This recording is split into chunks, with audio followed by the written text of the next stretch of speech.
বহুল আকাঙ্ক্ষিত পিন্ডি test world test চ্যাম্পিয়নশিপের অংশ, কিন্তু বৃষ্টি আর ভেজা আউটফিল্ড ভেস্তে দিল পরিকল্পনা। সকালের সেশনটা কেটে গেল ক্রিকেটারদের অপেক্ষা করতে করতেই। আগেভাগে মধ্যাহ্ন বিরতি ঘোষণা করেও বাঁচানো গেল না সময়। 3 ঘন্টা পরেও খেলার উপযোগী করা গেল না রাওয়ালপিন্ডির স্টেডিয়াম।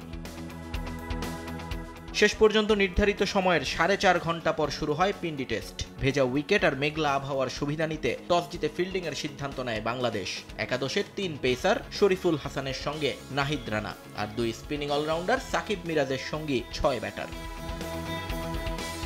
শান্তকে হতাশ করেনি তার ওপেনিং বোলাররা। শুরু থেকেই দারুণ আক্রমণাত্মক ফিল্ডিং সাজিয়ে বোলিং করেন তারা। একেবারেই সুযোগ দেননি আব্দুল্লাহ শফিক এবং সাইম আইয়ুবকে। কোণঠাসা শফিক ফিরে যান সবার আগে। হাসানের বাইরের বলে ড্রাইভ করতে গিয়ে গালিতে জাকিরের দুর্দান্ত এক ক্যাচে পরিণত হন তিনি।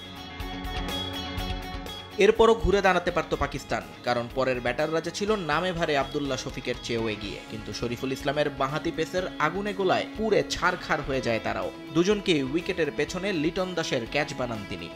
অর্ধেক পাউডারে দ্বিগুণ উজ্জ্বলতা। নতুন রিন অ্যাডভান্সড অর্ধেক পাউডারে দ্বিগুণ উজ্জ্বলতা। শান মাসুদকে ভেতরে ঢোকা এক বলে বোকা বানান শরীফুল। আর বাবর আজমের উইকেটটা যতটা না শরীফুলের, তার চেয়েও বেশি এটার দাবি করতে পারেন এলকেডি। ক্যাচটা যারা দেখেছেন তারা বুঝবেন কেন এই কথাটা বলা। 16 রানে 3 উইকেট হারানো পাকিস্তান তখন রীতিমতো কাঁপছিল। পিন্ডির ঘাস তখন মাথা ব্যথা হয়ে উঠেছিল জেসন গিলেস্পির। অন্যের জন্য ফাঁদ পেতে সেখানে যে নিজেরা ধরা খেতে বসেছিল ম্যান ইন গ্রিন।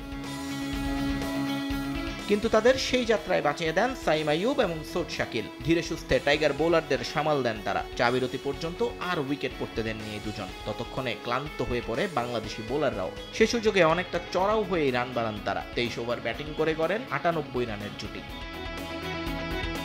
পরে ব্যক্তিগত 56 রানে সাইম আইয়ুব ধরা দেন হাসান মাহমুদের কাছে। নিজের ওপেনিং পার্টনার আব্দুল্লাহ শফিকের দেখানো পথেই বাইরের বলে ড্রাইভ করতে গিয়ে স্লিপে ক্যাচ দেন সাইম।